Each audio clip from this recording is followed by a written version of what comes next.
Welcome everyone. আজকে করব first summative evaluation 2026-এর প্রথম পরীক্ষা অর্থাৎ ইংরেজি প্রশ্ন চতুর্থ শ্রেণীর সম্পর্কে। প্রশ্নটি থাকবে এনবিপির।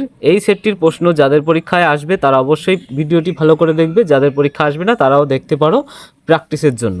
তো ভিডিওটি শুরু করার আগে বলবো চ্যানেলটি অবশ্যই সাবস্ক্রাইব করবে এবং ভিডিওটি লাইক করবে, যাতে আমরা আমাদের পরবর্তী ভিডিওগুলো করার জন্য মোটিভেশন পাই। তো চলো শুরু করা যাক আমাদের প্রশ্ন কী এসেছে সেগুলো দেখতে। প্রথমে রয়েছে দেখো, এক দাগে বলা হয়েছে read the following passage and answer the question. প্রথমে যে প্যাসেজটা রয়েছে এই প্যাসেজটা পড়তে হবে, অর্থাৎ পড়তে পারাটা খুব গুরুত্বপূর্ণ বিষয় এখানে। তো পড়তে শিখবে এবং এটা তার থেকে আনসার করতে শিখবে। প্রশ্নগুলো পড়তে পারলে একদমই সোজা থাকবে, কিন্তু পড়তে না পারলে কিন্তু এগুলো অবশ্যই তোমরা পারবে না।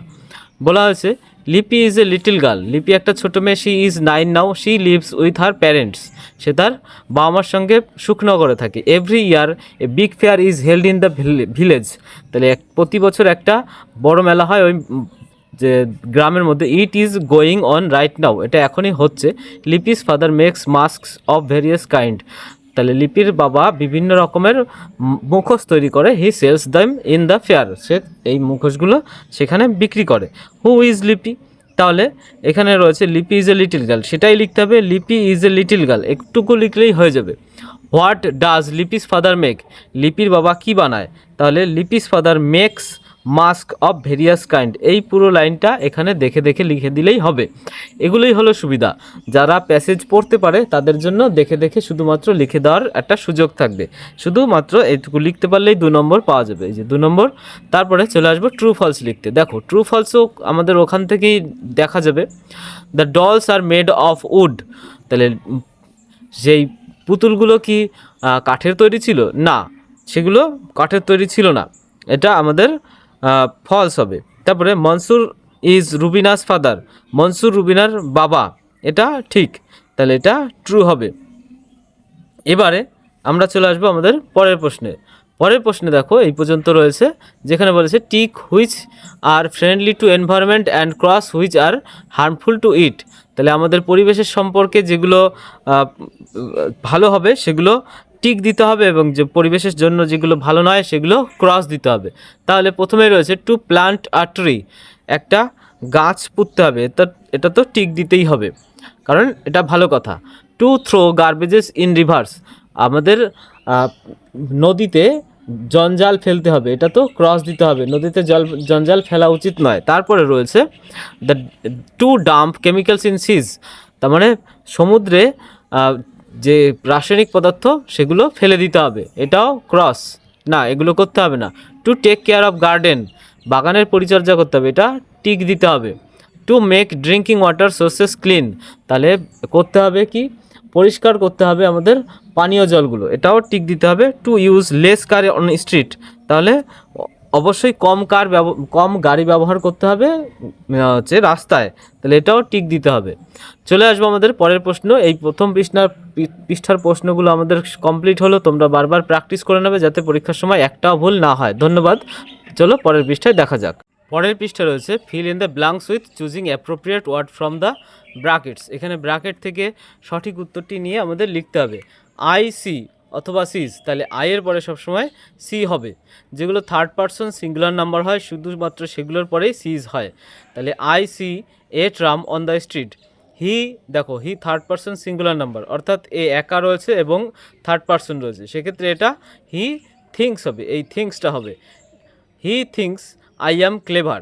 তারপরে দে কথার অর্থ তারা। এখানে থার্ড পারসন তো হলো, কিন্তু এরা দে বলতে অনেকের কথা বোঝানো হচ্ছে, এক্ষেত্রে রিড হবে, এসটা হবে না।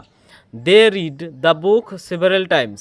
তারপরে বাটারফ্লাইজ বলতে এখানে অনেকগুলো প্রজাপতির কথা বলা হয়েছে, সেক্ষেত্রে এটাও butterflies fly over the flower. তারপরে শি বলতে এখানে একাকে বোঝাচ্ছে, সেজ গুড মর্নিং। মসকুইটো, একটা মসকুইটোর কথা বলা হয়েছে, সাকস আওয়ার ব্লাড।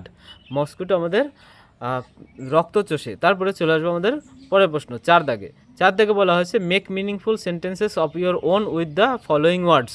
তাহলে আমাদের এই যে শব্দ দেওয়া রয়েছে স্টপ এবং সামার দিয়ে আমাদের একটা বাক্য রচনা করতে হবে একটা করে।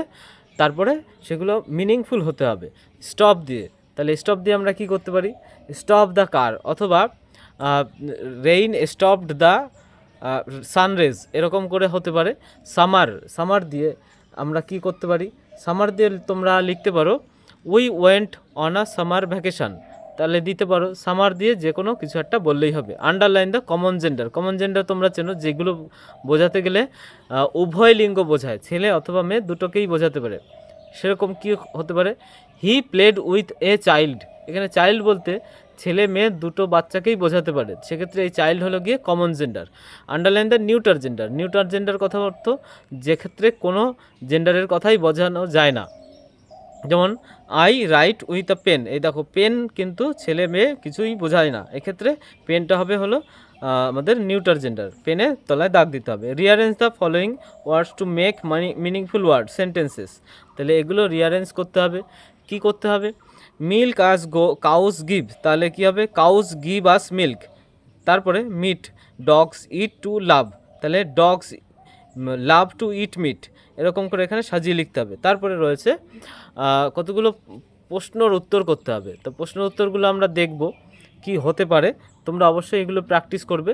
What does Sujoy buy from the fair, Sujoy মেলা থেকে কি কিনেছিল, সুজয় মেলা থেকে তোমার সেই লিপির গল্পে রয়েছে, যেটা a girl in the fair সেই গল্পে রয়েছে। How did Rivu's grandma welcome Google, রিভুর গ্র্যান্ডমা গুগলকে কিভাবে ওয়েলকাম করেছিল সেটা তোমরা এখান থেকে দেখতে পাবে, টেস্ট অফ বেঙ্গল গল্প থেকে পেয়ে যাবে।